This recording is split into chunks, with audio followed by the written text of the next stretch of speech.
সামনে বিধানসভা ভোট, তার আগেই ৩২ জন বিজেপি নেতার কিন্তু কেন্দ্রীয় যে নিরাপত্তা সেটি কিন্তু তুলে নিল কেন্দ্রীয় সরকার। কেন এদের নিরাপত্তা তুলে নেওয়া হলো সম্পূর্ণ ভিডিওর মাধ্যমে তোমাদেরকে বলবো। কোন কোন নেতার নাম রয়েছে এই লিস্টে সেটাও কিন্তু তোমাদেরকে বলবো। সম্পূর্ণ ভিডিওটি দেখার অনুরোধ রইল। নমস্কার বন্ধুরা, আমি যশ ওয়াইএস অফিসিয়াল ইউটিউব চ্যানেলে তোমাদেরকে স্বাগত। চলো শুরু করা যাক আজকের ভিডিও। তপশিলি জাতি উপজাতি জাতীয় কমিশনের সভাপতি অরুণ হালদার, পরবর্তী বিজেপি নেতা কোচবিহারের বিজেপির রাজ্য কোর কমিটির সদস্য অভিজিৎ বর্মন, পরবর্তী বিজেপি নেতা দক্ষিণ ২৪ পরগনার জেলা সভাপতি অভিজিৎ দাস, বিজেপির রাজ্য নেতা অজয় রায়। তাঁরাও কিন্তু কেন্দ্রীয় নিরাপত্তা সরিয়ে নিল কেন্দ্রীয় সরকার। নদিয়া জেলা সভাপতি অর্জুন বিশ্বাসের কেন্দ্রীয় নিরাপত্তা কিন্তু সরিয়ে নেওয়া হলো। উলুবেড়িয়া সাংসদ পদপ্রার্থী অরুণোদয় পাল চৌধুরীর কিন্তু কেন্দ্রীয় নিরাপত্তা সরিয়ে নেওয়া হলো। পরবর্তী বিজেপি নেতা আরামবাগের সাংসদ পদপ্রার্থী অরুণ কান্তি, তাঁরাও কিন্তু কেন্দ্রীয় নিরাপত্তা উঠিয়ে নেওয়া হলো। দিগড় দক্ষিণ ২৪ পরগনা জয়নগর মজিলাপুর পৌরসভার ২ নম্বর ওয়ার্ডের বিজেপি নেতা অশোক কান্ডারি, তাঁরাও কিন্তু কেন্দ্রীয় নিরাপত্তা উঠিয়ে নেওয়া হলো। পরবর্তী বিজেপি নেতা জগদশপুরের বিজেপি নেতা অশোক পুরকাস্তও, দক্ষিণ ২৪ পরগনা জেলার বিজেপি নেতা মন্দির ব্রজ, তাঁরাও কিন্তু কেন্দ্রীয় নিরাপত্তা উঠিয়ে নেওয়া হলো।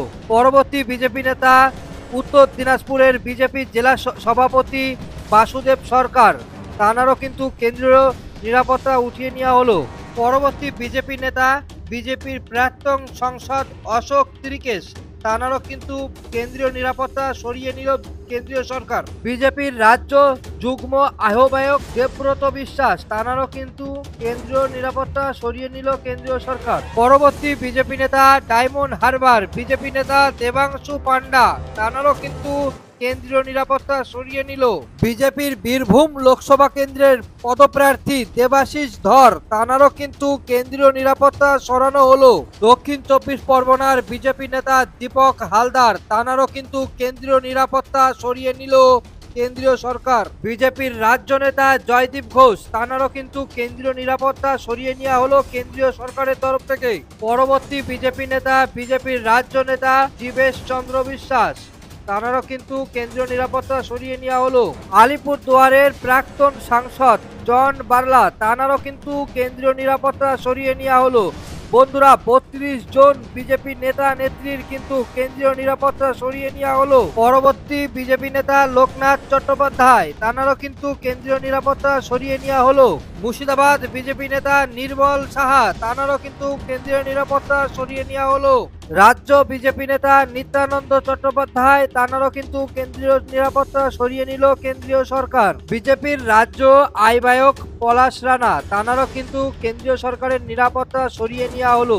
বোলপুরের সাংসদ পদপ্রার্থী প্রিয়া সাহা, তাঁরাও কিন্তু কেন্দ্রীয় নিরাপত্তা সরিয়ে নেওয়া হলো। পরবর্তী বিজেপির ঝাড়গ্রামের বিজেপি নেতা প্রণত টুডু, তাঁরাও কিন্তু কেন্দ্রীয় নিরাপত্তা সরিয়ে নিল কেন্দ্রীয় সরকার। পরবর্তী বিজেপি নেত্রী প্রণতি মাঝি, তাঁরাও কিন্তু কেন্দ্রীয় নিরাপত্তা উঠিয়ে নেওয়া হলো। বিজেপির বোলপুরের সাংগঠনিক জেলা সভাপতি সন্ন্যাসী চরণ মণ্ডল, তাঁরাও কিন্তু কেন্দ্রীয় নিরাপত্তা উঠিয়ে নেওয়া হলো। পরবর্তী বিজেপি নেতা শুভেন্দু অধিকারীর খুব কাছের লোক শঙ্কুদেব পান্ডা, তাঁরাও কিন্তু কেন্দ্রীয় নিরাপত্তা উঠিয়ে নিল কেন্দ্রীয় সরকার। ঘাটালের বিজেপি জেলা সভাপতি তন্ময় দাস, তাঁরাও কিন্তু কেন্দ্রীয় নিরাপত্তা উঠিয়ে নিল কেন্দ্রীয় সরকার। কোচবিহার জেলা সাধারণ সম্পাদক তাপস দাসের কিন্তু কেন্দ্রীয় নিরাপত্তা উঠিয়ে নিল কেন্দ্রীয় সরকার। বন্ধুরা, ৩২টি বিজেপি নেতা ও নেত্রীর নাম বললাম, এদের মধ্যে কিন্তু সবারই কেন্দ্রীয় নিরাপত্তা সামনে বিধানসভা ভোটের আগে তুলে নিল কেন্দ্রীয় সরকার। ৩২ জন বিজেপি নেতৃত্বের কথা আমি তোমাদের মাঝে বললাম, এদের কিন্তু কেন্দ্রীয় নিরাপত্তা উঠিয়ে নেওয়া হলো সামনে বিধানসভা ভোটের আগে। কেননা এদের কোনো রকম ভাবে কেন্দ্রের নিরাপত্তার প্রয়োজন নেই, সেই জন্য হয়তো কেন্দ্রীয় সরকার এইসব বিজেপি নেতৃত্বদের যে কেন্দ্রীয় নিরাপত্তা সেটি কিন্তু তুলে নিল। কারণ কি, এই লিস্ট রাজ্যের যেসব বিজেপি নেতৃত্বরা রয়েছে তারা হয়তো তৈরি করেছে, তারপরেই কিন্তু কেন্দ্রীয় সরকারের কাছে পাঠিয়েছে, তারপর কেন্দ্রীয় সরকার ডিসাইড করার পরেই কিন্তু এইসব বিজেপি নেতৃত্বদের নিরাপত্তা সেটি কিন্তু তুলে নেওয়া হয়েছে। আমার একটা প্রশ্ন এখানে যে কেন এদের নিরাপত্তা ভোটের আগে, সামনে যে বিধানসভা তার আগে কেন তুলে নেওয়া হলো? হয়তো এরা সেই রকম ভাবে ব্লক স্তরে বা জেলা স্তরে কোনো সাংগঠনিক কাজের সাথে তারা যুক্ত ছিল, কিন্তু তারা সেরকমভাবে হয়তো কাজ করছিল না। সেই জন্য বিজেপির যেসব নতুন নেতৃত্বরা রয়েছে তারা কিন্তু দেখলো যে এই লোকগুলো যদি কাজ না করে তাহলে শুধু নিরাপত্তার কোনো প্রয়োজন নেই। সেই জন্য হয়তো তাদের যে নিরাপত্তা সেটি কিন্তু তুলে নেওয়া হলো সামনে বিধানসভা ভোটের আগে। তাহলে বিধানসভা ভোটের যে ফলাফল এইবার কি হতে চলেছে তা কিন্তু খুবই বলা যাচ্ছে না, খুবই একটি ইন্টারেস্টিং ব্যাপারের মধ্যে পড়ে যাচ্ছে। সামনে যে বিধানসভা ভোট আসছে, দুটো দল তৃণমূল কংগ্রেস আর বিজেপি দুই দলই কিন্তু ঝাঁপাবে। তার আগে বিজেপিতে এত বড় একটা ধাক্কা খেলো, যেসব পুরনো কর্মীরা রয়েছে তারা কিন্তু মন থেকে মেনে নিতে পারছে না যে তাদের কেন্দ্রীয় যে নিরাপত্তা সেই নিরাপত্তাটি তুলে নেওয়া হলো। সেই জন্য কিন্তু তারা ব্লক স্তরে বা জেলা স্তরে গিয়ে ক্ষোভ দেখাচ্ছেন যে আমাদের আবারও কেন্দ্রীয় নিরাপত্তা ফিরিয়ে দেওয়া হোক। শুধু কেন্দ্রীয় নিরাপত্তা এরা কিন্তু যে লোক দেখানোর জন্যই পেতু সেটাই কিন্তু বলা যাচ্ছে, সেরকম একটা ব্যাপারই হয়ে যাচ্ছে যে কেন্দ্রের যে নিরাপত্তা মানুষকে দেয় বা নেতৃত্বকে দেয় বা কোনো একটা নেতাকে দেওয়া হয়, সেটি শুধুমাত্র যে নেতা কাজ করে জেলায় জেলায় ঘুরে বা অন্য অন্য জেলায় জেলায় যায়, ব্লকে ব্লকে যায়, তার প্রাণের একটি ভয় থাকে, প্রাণের একটি সংশয় থাকে। সেই জন্যই কিন্তু তাকে তোমার কেন্দ্রের নিরাপত্তা সেটি দেওয়া হয়। কারণ রাজ্য সরকার কিন্তু দেবে না, কারণ রাজ্য সরকার যদি দেয় তাহলে এটা রাজ্য সরকার যদি সরকার এখন রাজ্যের যে তৃণমূল কংগ্রেস রয়েছে সেই জন্য পুলিশ প্রশাসন দিয়ে কিন্তু বিজেপির কোনো নেতাকে কিন্তু যে কেন্দ্রের রাজ্যের নিরাপত্তা দেবে না। তাই কেন্দ্রীয় সরকার, কারণ কেন্দ্রে রয়েছে বিজেপি সরকার, তাই বিজেপির পক্ষ থেকেই কেন্দ্রের যে সিকিউরিটি ফোর্সরা রয়েছে তাই দিয়েই বিজেপির রাজ্যের যেসব বিজেপি কর্মীরা রয়েছে তাদেরকে প্রোটেকশন দেওয়া বা তাদেরকে সিকিউরিটি দেওয়া এই কাজ করত। কিন্তু সামনে বিধানসভা ভোটের আগেই যে বিজেপির 32 জন বিধায়কের বা 32 জন লোকেরা বা এই নেতারা কিন্তু কোনো রকমভাবে কাজ করে না জেলায়, শুধুমাত্র কলকাতা স্তরেই এরা ঘোরাফেরা করে। নিরাপত্তা নিয়ে এদের মাঝে কোনো রকম কৌতূহল নেই।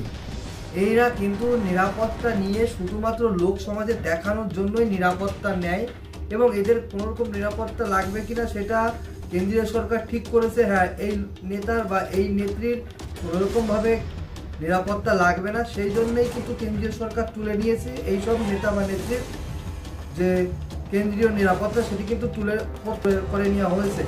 বন্ধুরা, আমার একটাই কথা যে যেসব লোকেদের নিরাপত্তার দরকার নেই, যারা শুধুমাত্র যে ব্লক স্তরে বা জেলা স্তরে কাজ করছে বা বিজেপির সাংগঠনিকমূলক কাজ করছে, তাদেরকেও যদি শুধুমাত্র নিরাপত্তা দেওয়া হয় তাহলে তো বিজেপির অনেক কর্মীরা রয়েছে, তাদেরকেও তো নিরাপত্তা দেওয়া উচিত এই কেন্দ্রীয় সরকারের।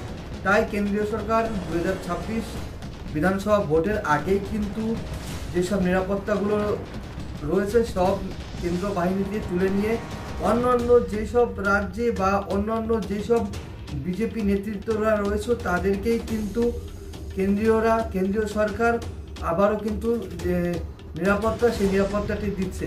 তাহলে কমেন্ট বক্সে জানাও যে তোমরা সকলে মিলে যে কেন্দ্রীয় সরকার যে সকল কেন্দ্রীয় নিরাপত্তা তুলে নিয়েছে সেটা কি ভালো করেছে না ভুল করেছে।